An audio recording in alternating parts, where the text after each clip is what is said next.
पहले जानते हैं सावन के इस पवित्र महीने में कितने सोमवार पड़ेंगे और आपको कितने व्रत रखने हैं। दोस्तों, सावन का महीना इस साल 4 जुलाई दिन मंगलवार से शुरू रहा है। इस समय बहुत ही शुभ योग बन रहा है। ये दिन साक्षात मंगलकारी है। इस दिन आप भगवान शिव की पूजा अवश्य करें। 4 जुलाई से शुरू हो रहे सावन के महीने में इस बार शिव जी की अधिक कृपा बरसेगी, क्योंकि इस साल कुल 8 सावन सोमवार के व्रत है। 4 सावन सोमवार व्रत और 4 सावन अधिक मास व्रत इस बार मलमास या पुरुषोत्तम मास होने की वजह से 4 नहीं बल्कि 8 सोमवार के व्रत किए जाएंगे। पहले का व्रत 10 जुलाई को, दूसरे सोमवार का व्रत 17 जुलाई को, तीसरे सोमवार का व्रत 24 जुलाई को, चौथे सोमवार का व्रत 31 जुलाई को, पांचवा व्रत 7 अगस्त को, छठे सोमवार का व्रत 14 अगस्त को, सातवें सोमवार का व्रत 21 अगस्त को और 8वें सोमवार का व्रत 28 अगस्त को रखा जाएगा। ऐसे में इस बार सावन पूरे 2 महीने तक रहने वाला है, यानी पूरे 58 दिन ना कम ना ज्यादा। भगवान भोलेनाथ आपके घर में स्थायी रूप से वास करने वाले हैं, तो ऐसे में दिल खोलकर भगवान शिव की उपासना और भक्ति में लग जाएं। दोस्तों, ये शुभ संयोग पूरे 19 सालों के बाद बना है। सावन का पहला सोमवार 10 जुलाई को पड़ेगा। इस दिन आप व्रत अवश्य रखें। भगवान भोलेनाथ आपकी सभी मनोकामनाएं अवश्य पूर्ण करेंगे। सावन की समाप्ति होगी 31 अगस्त को और रक्षाबंधन का त्योहार मनाया जाएगा 30 अगस्त बुधवार के दिन, यानी सावन समाप्ति होने से एक दिन पहले रक्षाबंधन का पर्व मनाया जाएगा। ऐसे अब जान लेते हैं सावन के इस पवित्र महीने में कौन सी गलती नहीं करनी चाहिए जिससे कि शिवजी रुष्ट ना हो। और सावन व्रत में ये फल तो कभी मत खाना, नहीं तो भगवान भोलेनाथ आपसे क्रोधित हो सकते हैं, आपका व्रत टूट सकता है।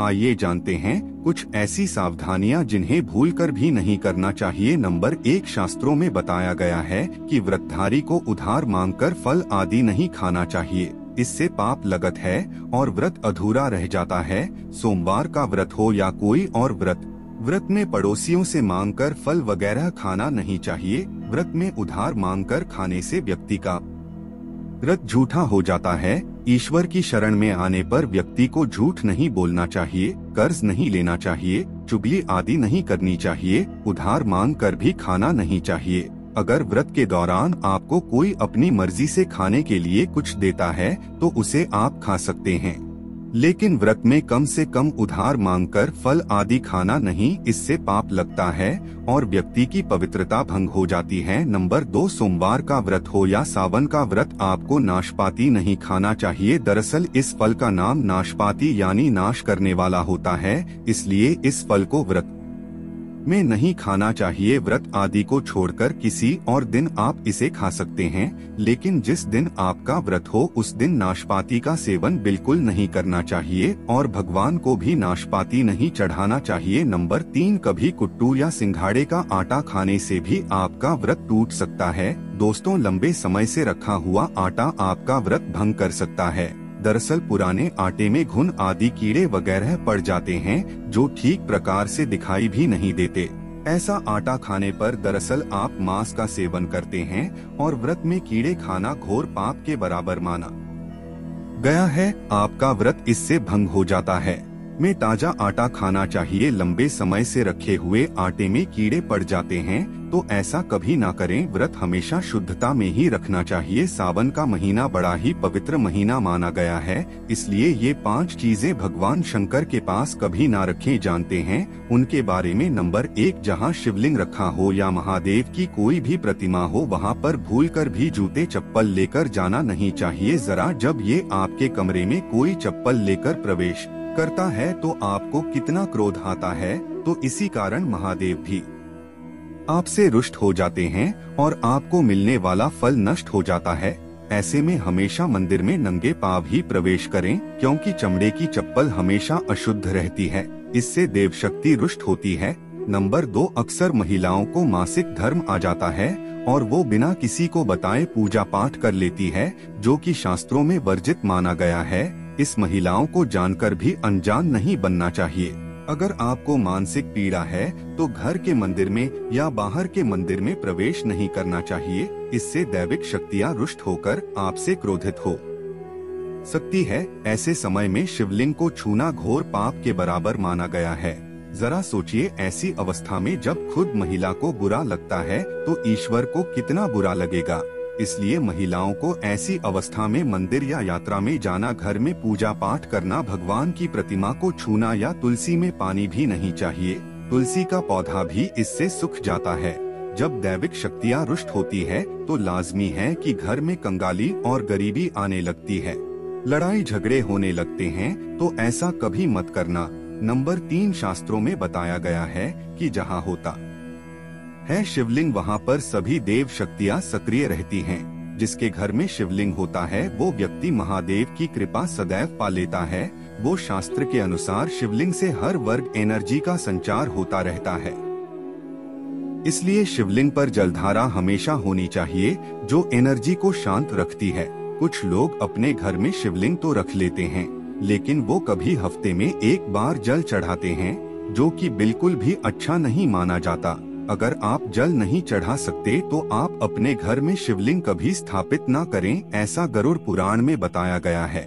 इससे उल्टा घर में विनाश होता है।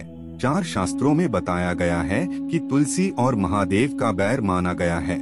इसी कारण तुलसी में शिवलिंग और गणेश की प्रतिमा को नहीं रखा जाता। कई लोग जाने अनजाने में शिवलिंग को तुलसी में रख देते हैं और घर में परेशानी आना शुरू हो जाती है। इससे महाशक्तियाँ क्रोधित हो जाती है। तो शिवलिंग पर तुलसी पत्र भी नहीं चढ़ाना चाहिए। तुलसी में और शिवलिंग में कुछ दूरी होनी चाहिए। नंबर 5, का मंदिर हो या बाहर का मंदिर, किसी भी मंदिर में ऐसे व्यक्ति को प्रवेश नहीं करना चाहिए जिसने स्त्री प्रसंग अर्थात संभव किया हो या उसने मांस खाया हो। अगर आप शारीरिक रूप से गंदे हैं तो मंदिर के आसपास भी नहीं जाना चाहिए। घर के बने मंदिर पर कोई कपड़ा आदि डाल देना चाहिए। जरा आप ही सोचिए, क्या आप मांस खाकर या स्त्री के साथ शारीरिक संबंध बनाकर भगवान के पास जाएंगे और क्या वो आपसे प्रसन्न होंगे भी नहीं, वो आपसे क्रोधित हो सकते हैं, आपसे रुष्ट हो जाएंगे। शास्त्रों में इसे घोर पाप माना गया है। इससे व्यक्ति नरक में जाता है। ऐसा दुष्ट स्वभाव मनुष्य के बर्बादी का कारण माना गया है। तो ऐसा बिल्कुल ना करें। ईश्वर के सामने हमेशा नहा धोकर मन पवित्र लेकर ही जाना चाहिए। इससे सभी शक्तियाँ आपसे प्रसन्न रहती है। दोस्तों, सावन के महीने में महादेव को ऐसे बेलपत्र कभी मत चढ़ाना, इसे बहुत ही अशुभ माना जाता है। हम पौराणिक मान्यताओं के अनुसार बेलपत्र चढ़ाने से शिवजी का मस्तक शीतल रहता है। बेलपत्र से भगवान शिव की पूजा करने से दरिद्रता दूर होती है, व्यक्ति सौभाग्यशाली बनता है। इससे हनुमान जी भी प्रसन्न हो जाते हैं क्योंकि वे शिव के ही अवतार हैं और इस बात को शायद ही कोई जानता हो। दोस्तों, अब आप ये जान लें कि बेलपत्र का उपयोग और इसके लाभ कैसे मिलते हैं। नंबर 1, तीनों लोगों में जितने तीर्थ स्थल प्रसिद्ध है वे सभी तीर्थ स्थल बेलपत्र की मूल भाग में स्थित माने जाते हैं। इस बात को शायद ही कोई जानता हो। नंबर 2, अगर बेल का वृक्ष घर के बीचों बीच या पूर्व दिशा में लगा हो तो घर में धन धान्य की कभी कमी नहीं रहती और परिजन खुशहाल रहते हैं। नंबर 3, जो व्यक्ति बेल के वृक्ष के मूल भाग की गंध पुष्प आदि से पूजा अर्चना करता है उसे मृत्यु के पश्चात शिवलोक की प्राप्ति होती है।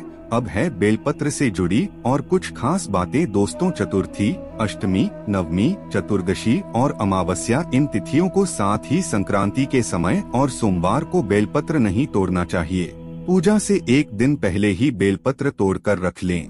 दोस्तों, हम बेलपत्र कभी अशुद्ध नहीं होता। अगर आपको पूजा के लिए नया बेलपत्र नहीं मिल रहा है तो आप किसी दूसरे के चढ़ाए हुए बेलपत्र को स्वच्छ जल से धोकर भगवान शिव को अर्पित कर सकते हैं। बेल में कम से कम 3 पत्तियां होनी चाहिए। कटीफटी पत्तियों का बेलपत्र भगवान शिव को गलती से भी अर्पित मत करना। कटीफटी पत्तियों को अर्पित करने से शिव का अपमान माना जाता है और बेलपत्र का भी। इसलिए बेलपत्र की पत्तियां एकदम साफ होनी चाहिए।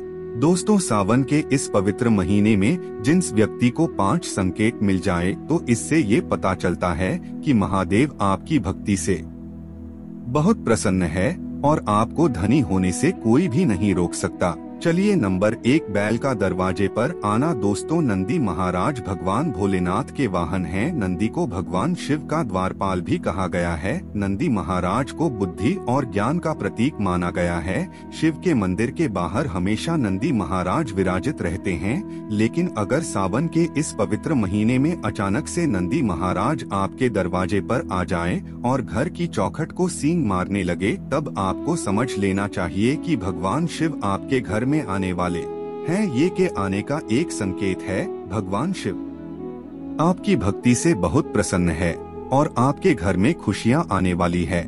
आपको धनी होने से कोई नहीं रोक सकता, लेकिन याद रहे नंदी महाराज को तिलक लगाकर मीठा भोग जरूर खिलाएं। नंबर 2, सावन के पवित्र महीने में अचानक से आपके सपनों में अगर शिवलिंग दिखाई दे जाए, अर्थात भगवान शिव दिखाई दे, तो इससे आपको समझना चाहिए कि अब आपके जीवन से परेशानियों का अंत जल्दी हो जाएगा। भगवान शिव की सच्ची आराधना भक्ति से बहुत खुश हैं और वो आपके घर में आने वाले हैं। ऐसे में याद रहे, शिव की भक्ति में कोई भी कमी ना आने दे। घर को गंदा ना रखें, क्योंकि आपके घर में भगवान शिव पधारने वाले हैं। नंबर 3, शास्त्रों के अनुसार माना गया है कि नीलकंठ पक्षी भगवान शिव का प्रतीक है। अगर आपके घर में सावन के महीने में नीलकंठ छत पर आकर बैठ जाएं, तो उसे भूलकर भी मत भगाना, क्योंकि ये भगवान शिव का प्रतीक माना गया है। में आपको खुश हो जाना चाहिए, क्योंकि भगवान शिव आपकी भक्ति से बहुत खुश हैं। शास्त्रों में बताया गया है कि नीलकंठ अगर मनुष्य के घर पर आकर बैठ जाएं, तो ये घर में साक्षात महादेव शिव के आने का संकेत है। अब आपके बुरे दिन जाने वाले हैं। कहते हैं भगवान श्री राम ने इस पक्षी के दर्शन करने के बाद ही रावण पर विजय प्राप्त की थी। दम पर 4 सावन के पवित्र महीने में घर में काला सांप निकल आए तो इसे बहुत शुभकारक माना गया है। इसे बिल्कुल भी ना मारें, ये भगवान शिव के आने का संकेत है। जिनकी भक्ति से महादेव प्रसन्न होते हैं, उन्हें महादेव किसी खास अवसर पर अपने दर्शन देते हैं। सावन का महीना बहुत ही पवित्र महीना माना गया है। यही वो महीना है जिसमें भगवान शिव धरती पर आते हैं और उसी घर में अपना आवास बना लेते हैं। जो सच्चा भक्त होता है, किसी मंदिर में नागिन का जोड़ा देखना बहुत ही शुभकारक माना गया है। ये घर में शिव के आने का संकेत है। अब आपके खुश होने का समय आया है।